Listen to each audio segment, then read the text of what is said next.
이란 군 전력이 괴멸됐다는 트럼프 대통령의 주장과 달리 미국이 이란 미사일 전력의 약 3분의 1만 확실히 파괴한 것으로 판단하고 있다는 외신 보도가 나왔습니다. 이는 이란의 군전력을 괴멸시켜 남은 미사일도 거의 없다는 트럼프 대통령의 공개 발언과는 다른 내용입니다. 김승재 기자가 보도합니다. 미국은 이란이 전쟁 전에 보유했던 방대한 미사일 전력 가운데 약 3분의 1만 확실히 파괴한 것으로 판단하고 있다. 로이터 통신이 미국의 정보 사항에 정통한 소식통 5명을 취재해 보도한 내용입니다. 로이터는 또 다른 미사일 전력 3분의 1의 상태는 불확실하지만 공습으로 인해 해당 미사일이 지하 터널과 벙커에서 손상 파괴되거나 매몰됐을 가능성이 크다고 전했습니다. 이란이 여전히 상당한 양의 미사일을 보유하고 있는 것으로 보이며 전투가 중단되면 매몰되거나 손상된 미사일 일부도 회수가 가능할 것이라고 로이터는 보도했습니다. 이는 트럼프 대통령이 공개적으로 밝힌 내용과는 차이가 있는 것입니다. 트럼프 대통령은 최근 내각 회의에서 이란의 군 전력을 거의 괴멸시켜서 이란은 공군도 해군도 없고 남은 미사일도 거의 없다고 말했습니다. 트럼프 대통령은 그러면서도 남아있는 이란의 미사일이 향후 호르무즈 해협 관리에 위험 요소가 될 수 있다는 점을 지적했습니다. 해병대 출신으로 이라크전에 참전했던 민주당 세스몰튼 연방 하원 의원은 이란이 현명하다면 일부 전력을 유지했을 것이라며 가진 것을 전부 사용하지 않고 기회를 노리고 있을 것이라고 말했습니다. 전쟁 이전 이란이 지하 벙커에 얼마나 많은 미사일을 비축했을지가 전체 전력 평가의 핵심 변수라는 지적도 나오고 있습니다. YTN 김승재입니다. 마코 루비오 국무장관은 미국의 대이란 군사작전이 몇 주 안에 끝날 것이라고 밝혔습니다. 루비오 장관은 현지 시간 27일 프랑스 파리 근교에서 주요 7개국 외교 장관들과 회의를 마친 뒤 기자들에게 이란전 종료 시기에 대해 몇 달이 아닌 몇 주 내라고 말했습니다. 루비오 장관은 이란이 호르무즈 해협 통행료 징수 체계를 도입하려 할 수 있다면서 이는 불법일 뿐만 아니라 용납할 수 없는 일이며 전 세계에 위험한 일이라고 지적했습니다. 미국이 제시한 15개 항의 종전안에 대해서 이란이 곧 역제안을 내놓을 것으로 예상된다고 미 CBS 방송이 현지 시간 27일 보도했습니다. CBS 방송은 복수의 소식통을 인용해 트럼프 미 대통령과 백악관 당국자들이 이란의 역제안이 중재자를 통해 이날 중으로 제시될 것으로 파악하고 있다고 전했습니다. 스티프 위코프 미 중동 특사는 전날 백악관에서 열린 내각회의에서 이란 측에 15개 항의 종전안을 건넨 사실을 공식 확인했습니다. 종전안에는 핵시설 해체와 우라늄 농축 금지, 보유한 농축 우라늄의 국제 원자력 기구 이관, 영내 대리 세력 지원 금지, 호르무즈 해협 통행 보장 등이 담긴 것으로 전해졌습니다. 트럼프 미국 대통령이 이란에 지상군을 투입할 가능성이 크다는 관측이 제기되고 있습니다. 이란도 여기에 맞서서 지상군 100만 명을 결집시키고 결사항전의 의지를 다지고 있습니다. 박희청 기자의 보도입니다. 트럼프 대통령이 이란에 지상군을 투입하는 카드를 선택할 가능성이 크다고 이스라엘 일간 타임스 오브 이스라엘이 보도했습니다. 이란이 미국이 제시한 15개 항목의 요구 사항을 수용할 가능성이 작다고 보고 협상보다는 군사적 압박으로 굴복시키는 쪽으로 가닥을 잡았다는 겁니다. 미국은 이미 80위 공수사단 등 정예 지상군 수천 명을 중동에 파견했습니다. 미국은 보병과 기갑부대 등 10,000명을 추가 파병하는 방안도 검토하고 있다고 월스트리트 저널이 보도했습니다. I don't think anybody really wants people on the ground, but if it would help and not really put them in harm's way, obviously I wouldn't be against it because 이런 가운데 과거 이라크전에서도 핵심 보급 역할을 한 미군 수송기가 이란 인근에서 특이한 기동을 한 정황이 포착됐습니다. 미 공군의 대형 수송기인 C-17 글로브 마스터가 아랍에미리트 영공에서 고도를 급격히 낮추고 선회했는데 이는 전형적인 화물 투하용 비행 형태입니다.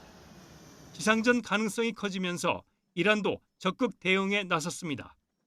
이란 타스님 통신은 군 소식통을 인용해 지상전을 위해 이란이 100만 명 이상의 병력을 조직했다고 보도했습니다. 게다가 최근 들어 참전하겠다는 이란 청년들의 지원이 쇄도하고 있다고 전했습니다. 한 50만 정도는 육군이 아직 타격받지 않은 육군이 남아 있다라고 봐야 되고요. 근데 그게 어떻게 해서 50만에서 100만이 됐느냐? 민병대가 있지 않습니까? 이란 육군 사령관은 국경 부대를 시찰하며 장병들을 격려했습니다. 알리 자한샤이 사령관은 국경의 모든 곳에서 적과 대면할 각오가 돼 있다며 큰 대가를 치르게 할 것이라고 말했습니다. YTN 박기천입니다. 이스라엘이 이란과의 전쟁은 물론 중동 곳곳으로 전선을 확대하면서 심각한 병력 부족 사태에 직면했습니다. 군과 정치권의 우려가 커지는 가운데 미국의 지상전이 감행될 경우 이스라엘의 전력 공백은 더욱 심화할 걸로 보입니다. 김정회 기자입니다. 현재 벌어지고 있는 이란 전쟁의 핵심 당사국은 미국과 이스라엘, 이란 세 개 나라입니다. 하지만 이스라엘은 처음부터 이란만 공격 목표로 두진 않았습니다. 헤즈볼라와 하마스, 후티 반군을 겨냥해 레바논, 가자지구, 예멘을 동시에 때렸고 시리아와 서한 지구에서도 전선을 형성했습니다. 이번 기회에 이란을 포함해서 저항의 축 전체를 괴멸적 수준으로 붕괴시키려고 하는 의도가 분명히 있어 보입니다. 하지만 여러 전쟁을 동시에 수행하다 보니 병력 부족 문제가 심화하는 것으로 알려졌습니다. 이스라엘 군 참모총장은 서한지구 정착민 폭력 사태를 논의하기 위한 안보 내각회의에서 이스라엘군이 10가지 위험 신호를 내고 있다고 보고했습니다. 군 대변인도 현재 15,000명가량의 군 병력이 부족하며 절반은 전투 병력이라고 인정했습니다. אני רוצה לומר שאנחנו חסרים בצה"ל כ-15,000 חיילים, מתוכם בין 7,000 ל-8,000 לוחמים. 전쟁 문제에 대해 우호적이던 야당도 무리한 전쟁 확대를 비난하기 시작했습니다. 현재 이스라엘의 공격은 공중작전이 대부분이라 지상군이 매우 부족한 상태라고 보기 어렵다는 지적도 있습니다. 하지만 미국이 지상전을 감행할 경우 이스라엘도 대대적인 지상작전이 불가피하고 지금보다 더 큰 병력 손실에 충원이나 정책 변화도 쉽지 않을 전망입니다. 월스트리트저널은 이스라엘이 공격 목표를 이란의 군수산업 기반을 무너뜨려 국방력을 약화하는 쪽으로 바꾸고 있다고 보도했습니다. 이스라엘에선 그동안 군복무가 대부분 면제됐던 초정통파 유대인들의 징집도 허용해야 한다는 목소리가 높아지고 있는 것으로 알려집니다. YTN 김정혜입니다. 이스라엘군이 이란 마르카지주 아라크 핵시설 단지에 있는 혼다브 중수 원자로 공습 사실을 확인했습니다. 이스라엘군은 성명에서 이란 테러 정권이 해당 부지에서 반복적으로 재건을 시도하는 상황을 포착해 다시 한번 시설을 타격했다며 이같이 밝혔습니다. 이스라엘군은 또 현재 상태의 중수는 핵무기용 중성자원으로 활용될 수 있다면서 이란 정권은 핵합의 등 명시적인 국제적 약속에도 불구하고 무기급 플루토늄 생산이 불가능하도록 원자로를 개조하는 작업을 체계적으로 회피해왔다고 주장했습니다. 이란이 호르무즈 해협을 통과하는 배에 통행세를 부과하는 절차에 착수했습니다. 통행세로만 한 해 150조 원, 이란 GDP의 최대 4분의 1 수입이 예상된다는 계산이 나왔습니다. 이승우 기자의 보도입니다. 전쟁이 나기 며칠 전 이란 국영방송의 보도입니다. 물건과 기름이 오가는 잔잔한 바다의 모습을 보여주다 갑자기 화면은 바뀌고 어디선가 날아온 최신형 미사일에 바다 위 보트는 순식간에 사라집니다. 충돌의 우려는 사실이 됐고 그러면서 바다는 전쟁의 한복판에 뛰어들었습니다. 가로막는 것만으로도 치명적 무기가 되는 순간이기도 했습니다. Attention all ships, attention all ships. Iran's Islamic Revolutionary Guard Corps Navy. From now on, all navigating through the Strait of Hormuz is forbidden. 이란 언론이 계산을 해봤습니다. 통행료를 받으면 얼마나 벌지를 말입니다. 특별안보 서비스비라는 그럴싸한 이름으로 선박 한 척에 200만 달러, 우리 돈 30억 원을 받으면 1년이면 150조 원을 벌 수 있습니다. 이란 국내 총생산 GDP의 최대 25%에 달하는 엄청난 돈입니다. 스웨즈, 파나마 운하 요금 정도를 받으면 한 척에 평균 40만 달러, 우리 돈 6억 원씩 한 해 최대 38조 원의 수입을 올릴 거란 계산도 했습니다. 아직 공식 통행료는 받지 않고 있습니다. 다만 30억 원 준이 무사히 통과되더라 그런 보도만 있을 뿐입니다. 물론 이란 의회가 통행료 징수 법안을 만지작거리는 중이라 곧 최종안이 나올 거란 얘기는 있습니다. 전쟁 전 전 세계 해상 석유 수출량의 3분의 1인 하루 1,400만 배럴이 이 좁은 바닷길을 통과했습니다. 그런데 그 유조선 10척 가운데 8척이 우리나라를 비롯한 아시아, 태평양 국가를 향한 터라 걱정이 많습니다. YTN 이승훈입니다. 많은 사상자가 발생하고 있는 이번 중동 사태의 이면에는 조용히 실리를 챙기는 나라들도 있습니다. 유가 급등 여파로 제재가 해제된 러시아와 미국에 비해 외교적 여유를 갖게 된 중국이 바로 그런 경우입니다. 황보현 기자가 보도합니다. 이란 공습 이후 열흘 넘게 유가 급등세가 이어지자 트럼프 미국 대통령은 러시아에 대한 제재 완화 카드를 꺼내들었습니다. We're also waiving certain oil-related sanctions to reduce prices. So we have sanctions on some countries. We're going to take those sanctions off till this straightens out. Then who knows, maybe we won't have to put them on. There'll be so much peace. 다급해진 트럼프 대통령이 한 달간 러시아산 석유, 가스 공급과 관련한 제재를 풀어준 겁니다. 그러자 호르무즈 해협 봉쇄로 에너지 수급이 어렵게 된 아시아 나라들이 러시아산 구매에 앞다투어 달려들었습니다. 우랄산 원유값은 전쟁 전보다 약 50%나 뛰었습니다. 이런 경제적 이득뿐 아니라 러시아가 챙긴 전략적 혜택도 만만치 않습니다. 국제사회의 시선이 온통 이란 전쟁에 집중되면서 우크라이나 전쟁에 대한 미국과 유럽의 군사 지원이 중동으로 쏠리고 있기 때문입니다. 이 때문에 러시아가 이번 전쟁의 최대 수혜국이라는 보도까지 나왔습니다. 관세와 첨단 기술 분야 등에서 사사건건 미국과 충돌해온 중국도 쏠쏠한 이득을 챙기고 있는 것으로 보입니다. 이란을 공격한 미국에 비해 중국은 상대적으로 평화적이고 중립적인 모습으로 국제사회에 어필할 수 있기 때문입니다. 외교적으로 얻을 수 있었다는 것은 결국은 트럼프 대통령이 다른 나라를 침략한 거잖아요. 그러니까 상대적으로 이제 중국은 그러지 않았으니까 이게 우리가 인류가 이렇게 쭉 발전시켜 온 국제법, 국제 규범이 있는데 그 국제 규범과 국제법을 누가 더 잘 지키고 있는가? 이 밖에 유럽의 주요 가스 공급국인 노르웨이는 중동의 가스 공급 중단에 따른 가격 상승으로 직접적인 수혜를 받고 있고 에너지 수출국인 말레이시아도 유가 상승에 따른 무역 수지 개선 효과를 보고 있는 것으로 전해졌습니다. YTN 황보현입니다. 미국이 이란의 지상군 투입을 저울질할 때 중국과 러시아는 무인 전투력을 과시하고 있습니다. 자군 인명 손실 등에 대한 정치적 부담은 줄이고 가성비 싸움에서 압도적 우위를 보여주는 겁니다. 베이징 강정규 특파원입니다. 벌집처럼 밀집한 48개의 발사관 뚜껑을 차례로 열고 3초 간격으로 쏘아 올립니다. 다연장 로켓이 아닙니다. 중국의 무인 드론 발사 차량 벌떼 2호입니다. 我们的无人机已经成功锁定目标，我们看一下能否打中。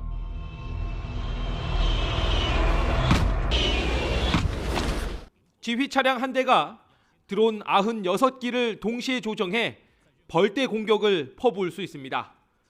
정찰, 자폭, 교란, 3종 드론의 한 대당 가격은 우리 돈 200~300만 원 정도로 추산됩니다. 60억 원짜리 미군 요격 미사일을 소모하게 만든 이란 드론의 10분의 1 값입니다. 중국은 이런 벌떼 드론 공격에 대비한 레이저 요격 무기도 스스로 공개했습니다.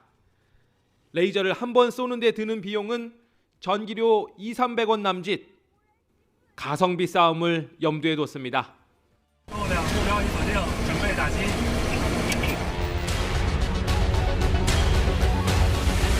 报告，硬杀伤命中，目标击毁。 이 밖에 날아다니는 소총, 저격 드론과 로봇 늑대 편대의 시가전 장면도 과시했습니다. 또 고속 수상 드론, 사막을 달리는 무인 전차는 호르무즈 해협과 이란 전쟁을 떠올리게 합니다. 세계의 이목이 중동에 쏠린 틈을 타 러시아는 드론 948대를 날려 우크라이나를 기습했습니다. 궁지에 몰린 이란엔 일회용 공격 드론을 지원해주고 있다는 외신 보도도 나왔습니다. 가성비보다 무서운 무인 무기의 본질은 아군 인명 손실 부담을 줄이는 만큼 적 살상 문턱도 낮춘다는 겁니다. 베이징에서 YTN 강정규입니다.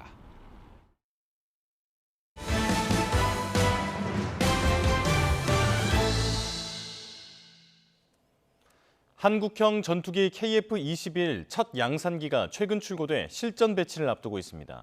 우리 공군의 세대 교체와 함께 K-방산의 위상도 한 단계 도약하는 계기가 될 것으로 보입니다. 이종원 기자입니다.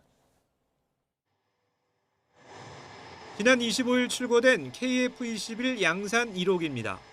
시험용인 시제기를 넘어 실제 전력으로 투입되는 국산 첫 전투기로 성능 확인 과정을 거쳐 오는 9월 공군에 실전 배치될 예정입니다. 땅과 바다에 이어 하늘에서까지 우리 기술과 의지로 평화를 지키는 무기를 보유하게 됨으로써 자주 국방의 위용을 떨치게 됐습니다. 2000년대 초 시작된 한국형 전투기 개발 사업은 핵심 기술 부족과 막대한 비용 등을 이유로 무리한 도전이란 평가를 받기도 했습니다.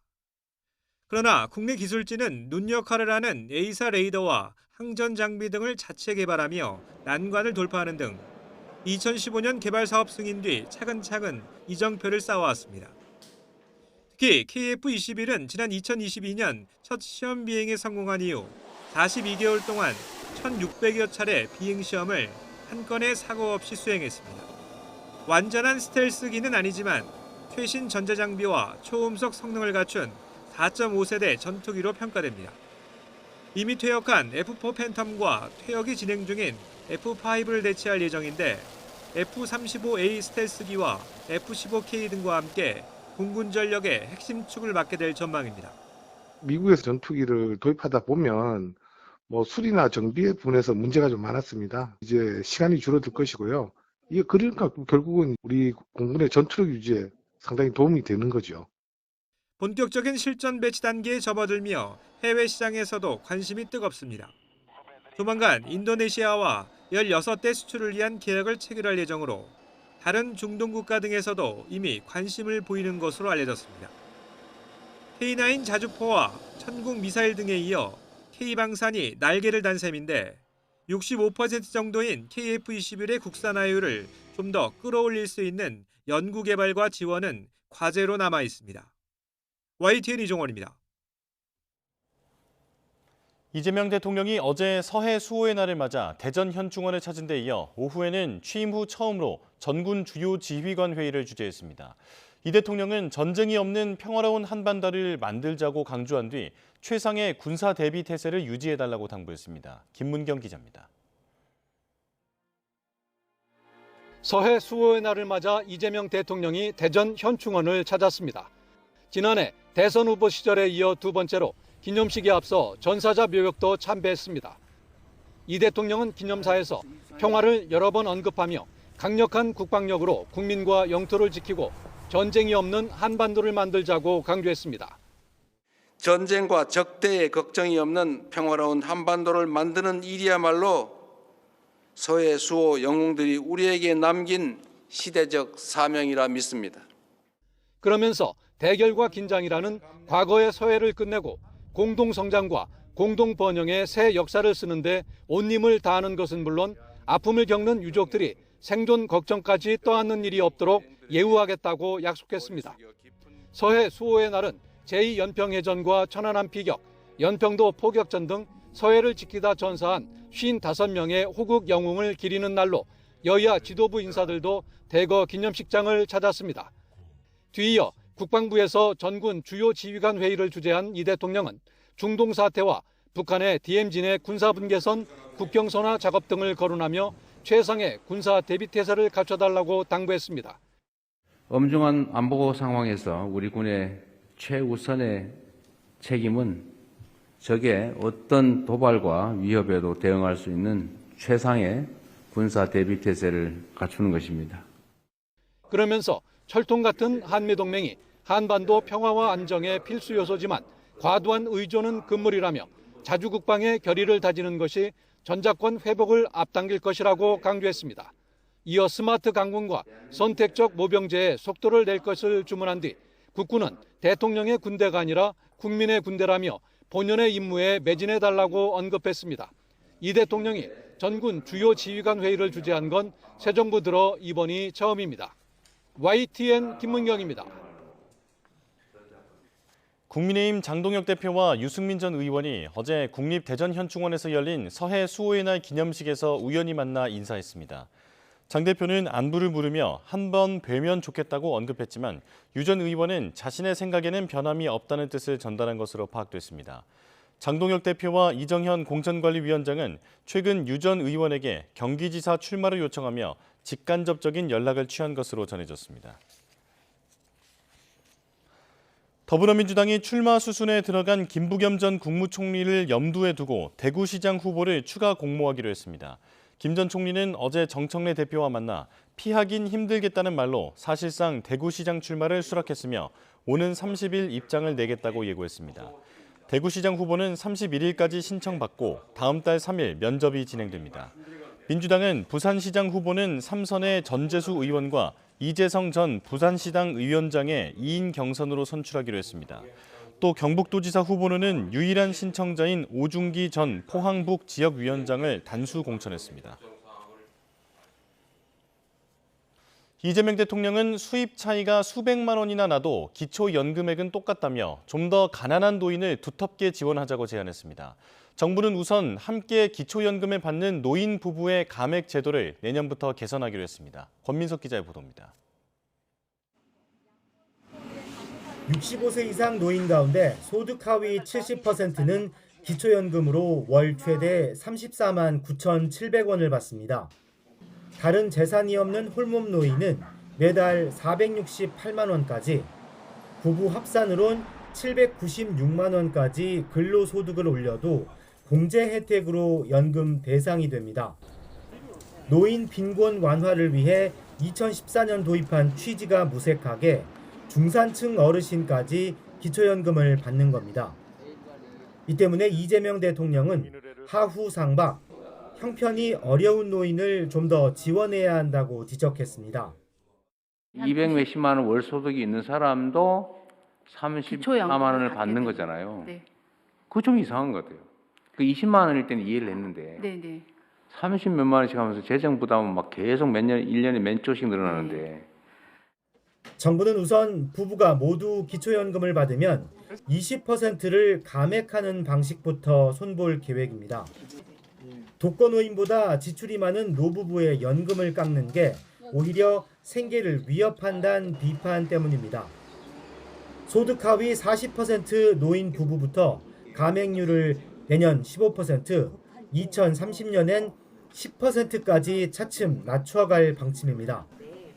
또 소득 수준에 따라 기초연금 증액을 달리하는 차등 지원 방안도 검토하고 있습니다. 금액에 대한 차등 지급에 대한 방안, 또 저소득층을 두텁게 보장해야 된다는 원칙을 가지고 검토 중에 있습니다.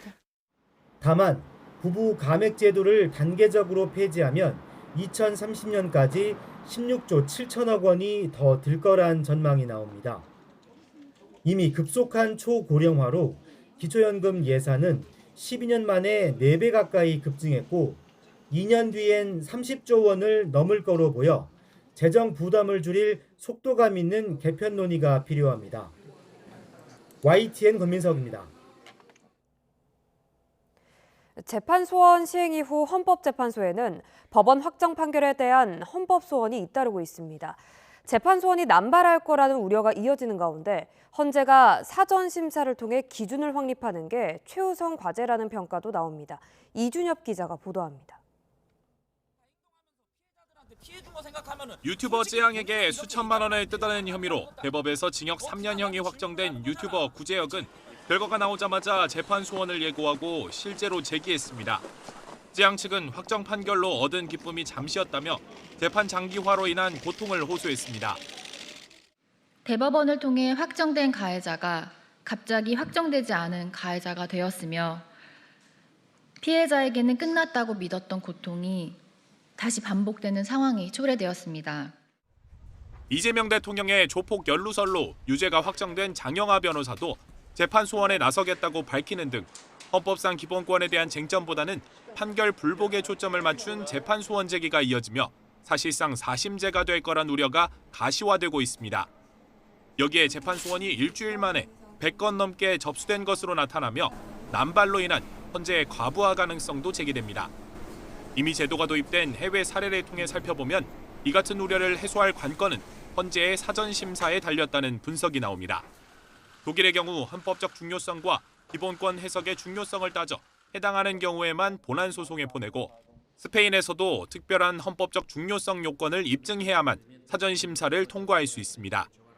우리 헌재 역시 첫 사전 심사에서 26건을 모두 각하하며 기준을 엄격히 하겠다는 뜻을 내비치고 있습니다.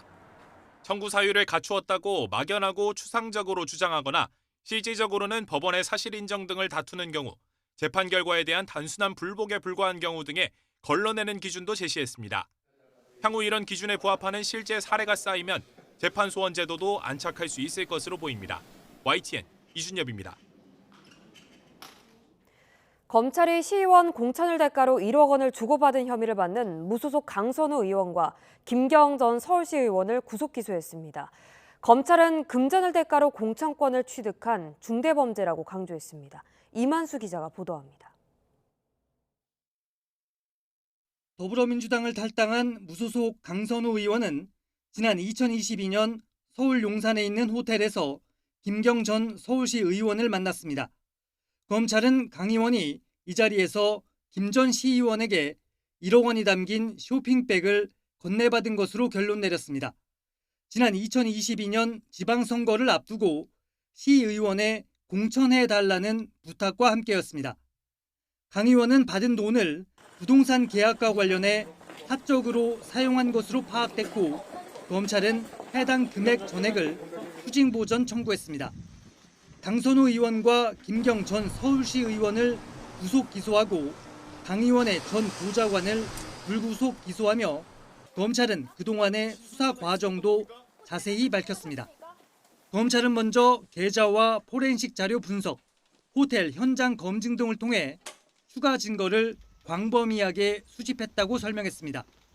이어 대질 조사를 포함해 강 의원과 김 전 시의원, 가족과 보좌관 등을 20차례 이상 직접 조사했다고도 덧붙였습니다.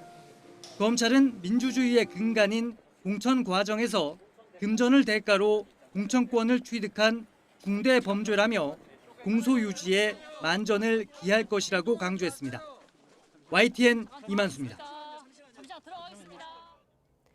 경찰이 비서관 성추행 혐의로 더불어민주당을 탈당한 장경태 의원을 검찰에 송치했습니다. 사실상 혐의가 인정된다고 판단한 건데 검찰이 어떤 결론을 내릴지 관심입니다. 박조은 기자가 보도합니다.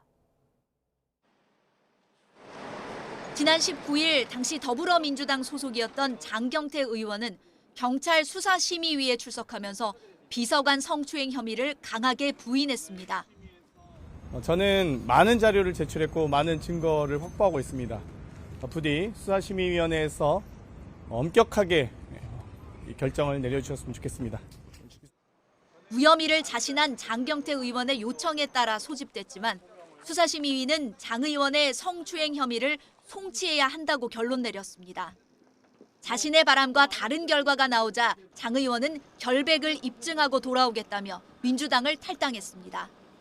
수사심의 판단을 넘겨받은 경찰도 지난 2024년 10월 서울 여의도에 있는 식당에서 장경태 의원이 여성 비서관을 성추행한 것으로 보고 사건을 검찰로 넘겼습니다. 장 의원이 피해자의 신상을 노출해 2차 가해를 했다는 혐의도 인정됐습니다. 경찰은 사건 당시 같은 자리에 있던 남성 비서관도 중강간 미수 혐의로 검찰로 송치했습니다. 당사자들의 주장이 첨예하게 엇갈리고 있는 상황에서 사건을 넘겨받은 검찰이 어떤 결론을 내릴지 주목됩니다. YTN 박조은입니다.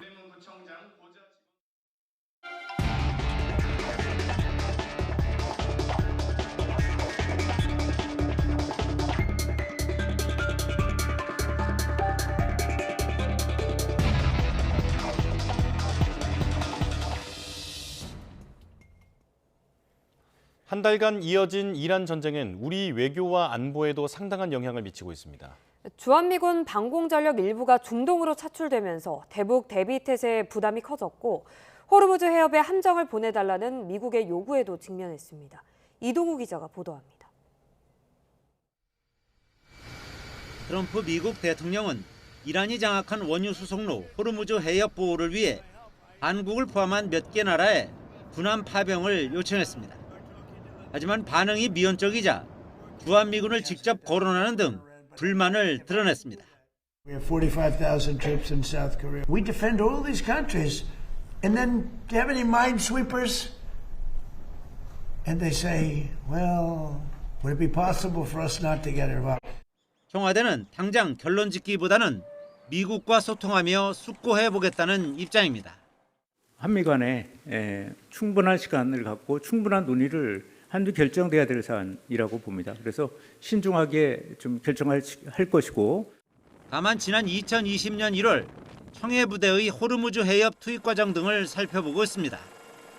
당시 미국은 솔레이마니 이란 혁명수비대 사령관을 미군이 제거한 이후 긴장이 고조되자 공동 방위를 요구했습니다.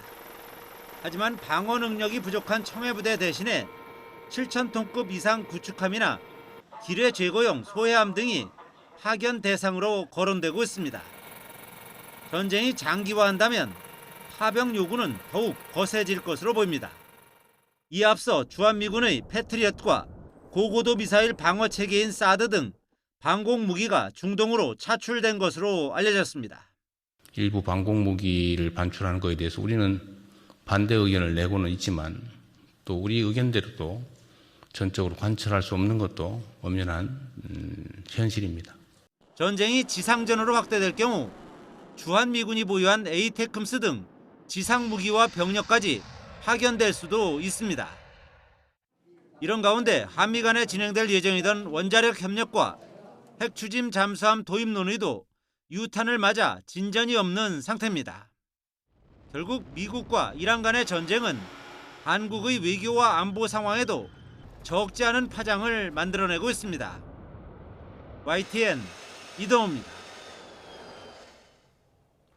어제부터 기존보다 210원 오른 2차 석유 최고 가격이 적용된 가운데 주유소 기름값이 들썩이고 있습니다. 시행 이틀 전부터 오르기 시작했는데 시민단체는 아직 오를 이유가 없다며 인상 자제를 촉구했습니다. 이승은 기자가 보도합니다. 어제 새벽 0시쯤 한 알뜰 주유소입니다. 2차 최고 가격 고시에서 정유사 공급가가 1리터에 210원 인상됐지만 이 주유소는 어제 판매 가격을 올리지 않았습니다. 기존 재고가 남아있기 때문입니다. 하지만 다 같은 마음은 아니었습니다. 소비자단체가 어제 새벽 5시 전국 1,300여 개 주유소 기름값을 조사한 결과 8%, 800여 곳이 기름값을 올렸습니다. 주유소 최저가 같은 거는 좀 보고 대략적인 금액대는 검색해 본 다음에 주유를 하고 있는 편이긴 한데 많이 오르진 않아도 그래도 언제든지 오를 수 있다는 걱정이 좀 있는 것 같긴 합니다. 예. 결국 오후 4시 기준 휘발유와 경유 모두 1리터에 20원 가까이 올랐습니다. 전국 평균 휘발유 가격은 1,838원대, 경유는 1,834원대를 기록했습니다. 가장 비싼 서울은 휘발유 1,865원대, 경유 1,853원대로 올라섰습니다. 소비자단체는 아직 기름값을 올리지 말 것을 촉구했습니다. 주유소가 보통 재고를 길게는 2주까지 갖고 있거든요. 빨리 소진되는 주유소일지라도 약 3일에서 5일 정도 사이로 재고가 소진되기 때문에 오늘 0시에 2차 최고 가격을 시작했고 그것이 5시에 가격의 인상 요인이 하나도 없기 때문에 이미 주유소 기름값은 2차 최고 가격 시행 이틀 전인 25일부터 가격 인상을 예상하고 오르기 시작했습니다. 1차 최고 가격 고시 기간 한 번도 안 내린 주유소도 휘발유 기준 400여 곳입니다. 그동안 일부 기업의 개별 이익만을 생각하는 반공동체적인 행위로 전체 기업의 얼굴을 먹칠하는 사례가 종종 있어 왔습니다. 위기를 틈타 담합, 매점 매색 등 공급망을 교란하는 이와 같은 일탈 행위에 대해서는 엄정히 대응할 계획입니다. 조만간 주유소 기름값은 2,000원을 넘을 전망입니다. 국제유가가 더 뛰면 정부 재정 투입과 세금 인하로 이루어지고 있는 기름값 통제도 효과를 장담할 수 없게 됩니다. YTN 이승은입니다. 기름값 상승으로 화물차 기사들의 한숨도 커지고 있습니다. 기사들은 중동 사태 이후 일감도 줄었다며 이중고를 호소했습니다. 정영수 기자가 현장에 다녀왔습니다. 경기 의왕의 컨테이너 기지에 있는 주유소입니다. 2차 최고 가격제 시행 이후 가격 인상 전에 미리 기름을 채워두려는 화물차들의 행렬이 이어졌습니다. 근데 이제 조금 있으면 다음 주 되면 아마 2,000원대로 바로 오르지 않을까. 그래서 지금 이것도 넣으러 온 거예요. 채워놓고 퇴근하려고. 쌀 때 퇴근하려고 넣고. 기름은 평소보다 2배 정도 빠른 속도로 팔렸는데 주유소 측은 재고가 모두 소진될 것으로 보이는 다음 주 초에는 가격을 1,900원대로 인상할 예정입니다. 화물차 기사들은 이렇게 기름값은 오르는데 물동량은 줄어드는 게 느껴져 마음이 무겁습니다. 12시부터 1시 전까지는 컨테이너들이 줄을 서야 돼요. 그 줄을 어마어마하게 서야 되는데 지금 현재 보시다시피 줄이 아예 없잖아요. 기름값 부담에 일을 늘리고 싶어도 쉽지 않습니다. 기름값이 아무래도 올라가면은 저희가 한탕이라도 더 띄어서 그 기름값을 메꿔야 되잖아요. 근데 아직까지 일이 없는 상태라 그것도 안 되고. 이러다 일감이 끊기는 건 아닌지 갈수록 걱정입니다. 중동 사태가 장기화하면서 화물차 기사들의 부담이 커지는 가운데 생계를 놓을 수 없는 이들의 고민이 깊어지고 있습니다. YTN 정영수입니다. 이란 전쟁 여파로 항공유가 치솟으면서 저비용 항공사들이 잇따라 항공편 운항을 줄이고 있습니다. 진에어는 다음 달 4일부터 30일 사이 인천에서 괌과 클라크, 야장을 오가는 노선과 부산발 세부 노선 등 8개 노선에서 45편을 감축한다고 밝혔습니다. 앞서 에어프레미아와 에어부산도 잇따라 국제선 운항을 축소하기로 했습니다. 에어프레미아 관계자는 급등한 항공유 가격 부담 상쇄를 위해 운항을 줄였다면서 다음 달 유류 할증료가 오르기 전에 승객들이 대체표를 구할 수 있도록 안내하고 있다고 설명했습니다. 납타 수급난으로 LG화학이 여수 2공장을 멈춘 데 이어 롯데케미칼도 여수 생산 공장 가동을 중단했습니다. 롯데케미칼은 여수 공장 전체 생산시설 가동을 중단했으며 5월 29일에 생산을 재개한다고 공시했습니다. 앞서 롯데케미칼은 다음 달 18일로 예정됐던 대정비 사업을 3주가량 앞당긴다고 예고했습니다. 최근 제주를 찾는 관광객이 늘면서 지역 경제에 훈풍이 불고 있지만 이란 사태로 인한 고유가와 고환율이 암초가 되고 있습니다. 여기에 건설 경기 침체까지 장기화하면서 피부로 느끼는 체감 경기는 여전히 차갑기만 합니다. 보도에 KCTV 제주방송 김지우 기자입니다. 지난달 제주를 찾은 관광객은 107만 7천 명으로 1년 전보다 24만 8천 명 증가했습니다. 내수 경기 개선과 설 명절 연휴 영향으로 내국인 관광객 증가폭이 커졌습니다. 외국인 관광객 역시 지난해보다 하루 더 길었던 중국 춘절 연휴 덕분에 중국인을 중심으로 뚜렷한 회복세를 보였습니다. 관광객 증가는 소비 개선으로 이어지고 있습니다. 지난 1월 신용카드 사용액은 내국인이 1.1% 늘었고 외국인은 34.2% 급증했습니다. 지난달 소비자 심리 지수도 107.4를 기록해 지난해 6월 이후 8개월 연속 기준치를 웃돌며 회복세가 지속되고 있습니다. 관광 경기 개선과 소비 부진 완화에 힘입어 고용 시장에도 훈풍이 불고 있습니다. 지난달 도내 취업자 수는 41만 2천 명으로 지난해 같은 달과 비교해 1만 3천 명 늘었습니다. 10개월 연속 증가세로 증가폭은 지난 2022년 12월 1만 9천 명 이후 3년 2개월 만에 가장 컸습니다. 입도 관광객 증가에 따른 도소매, 숙박, 음식 점업 등의 산업에서 취업자가 증가한 영향으로 보이며 성별로는 여성에서 연령대로는 노인 일자리 사업 등으로 60대 이상 고령층에서 증가하였습니다. 다만 제주 경제를 위협하는 하방 리스크도 여전히 남아 있습니다. 가장 큰 변수는 중동 사태입니다. 고유가와 고환율 상황이 장기화될 경우 관광 수요가 줄고 소비 여력이 제약될 수 있다는 우려가 나옵니다. 여기에 대형 항공사 합병에 따른 항공편 공급 좌석 감소 등도 주요 변수로 꼽힙니다. 관광객 수 증가와 양호한 소비 심리에 힘입어 소비 부진이 개선되고 고용이 증가되는 등 양호한 회복 흐름을 유지하고 있습니다.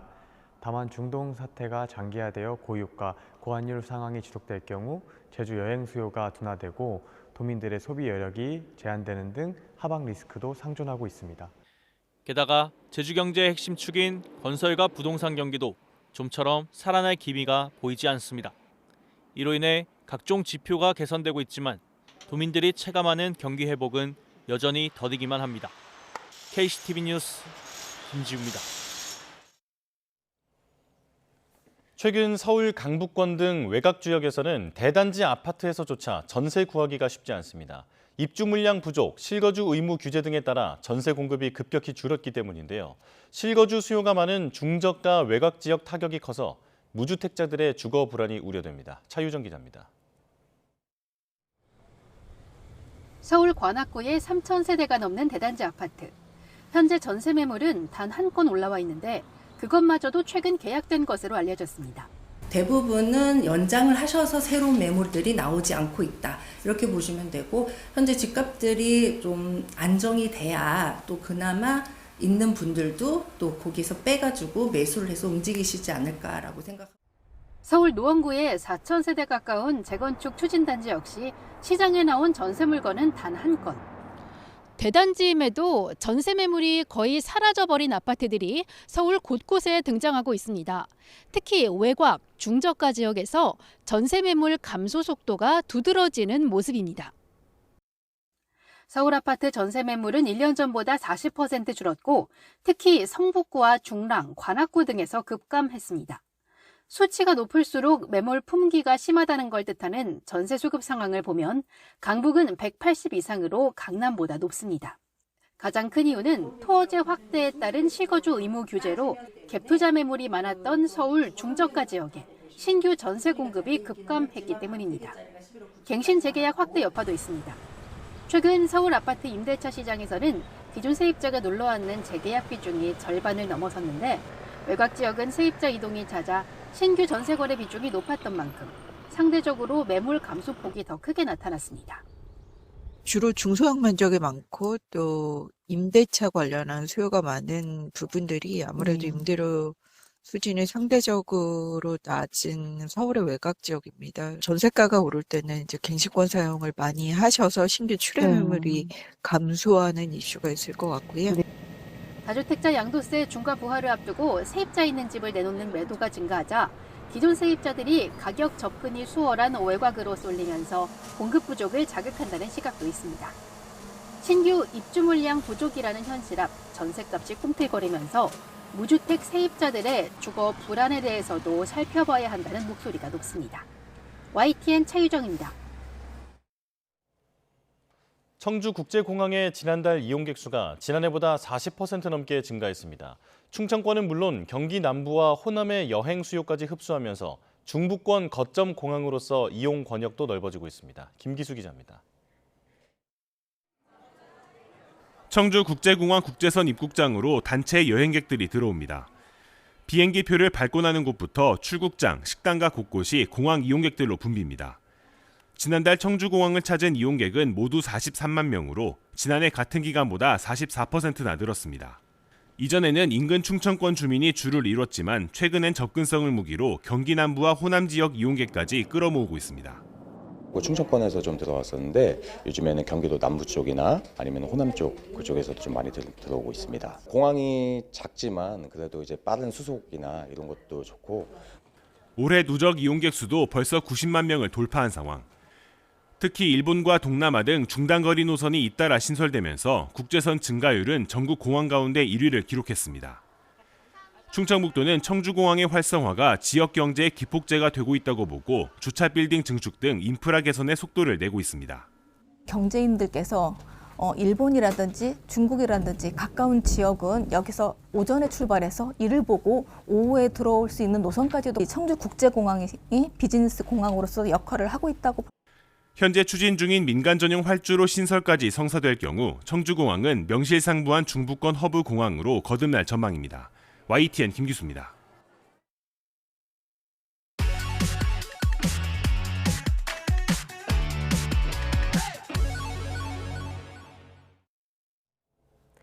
새로운 농업 기술이나 건강한 먹거리를 전해드리는 신농업 비즈니스, 신농비 시간입니다.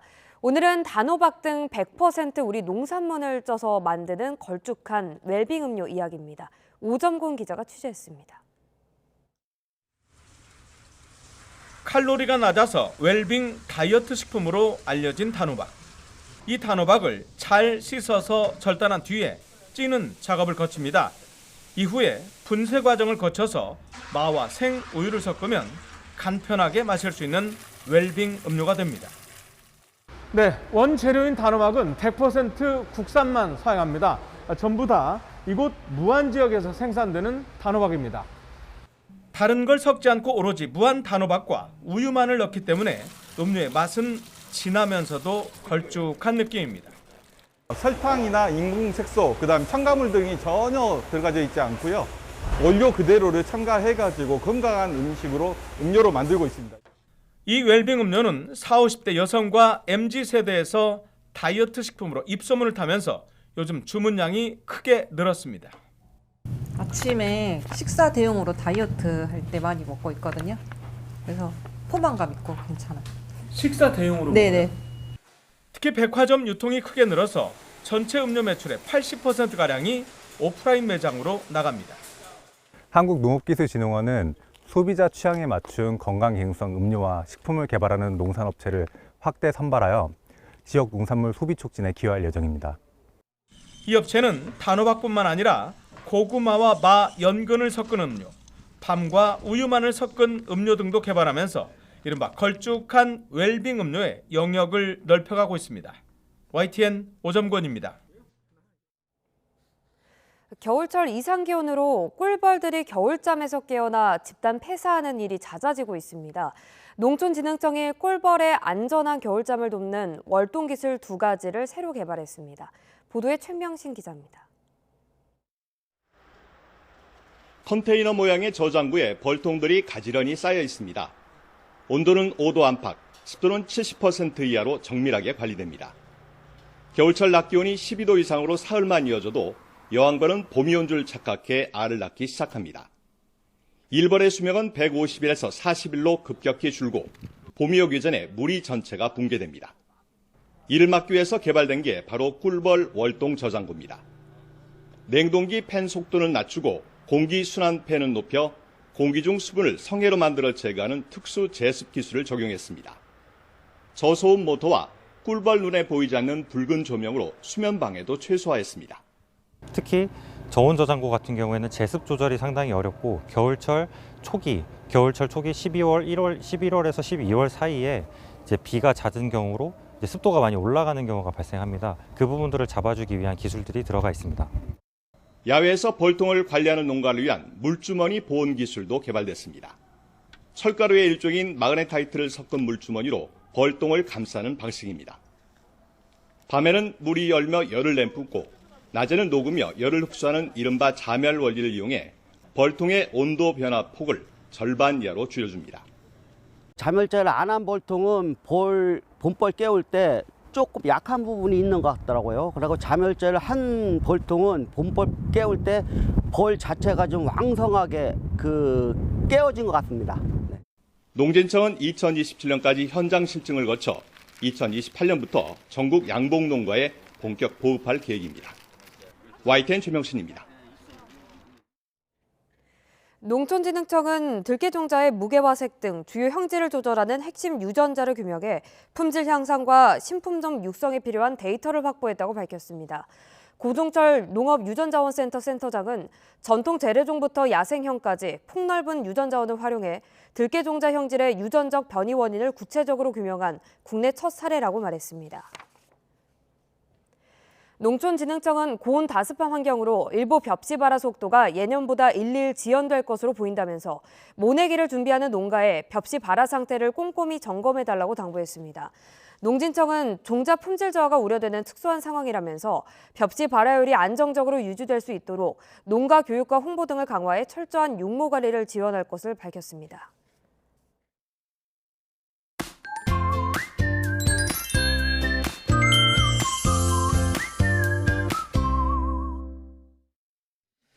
오늘도 공기가 탁합니다. 오후부터는 농도가 조금 감소하겠지만은 밤에 다시 상승하겠습니다. 호흡기 관리에 유의해 주시길 바랍니다.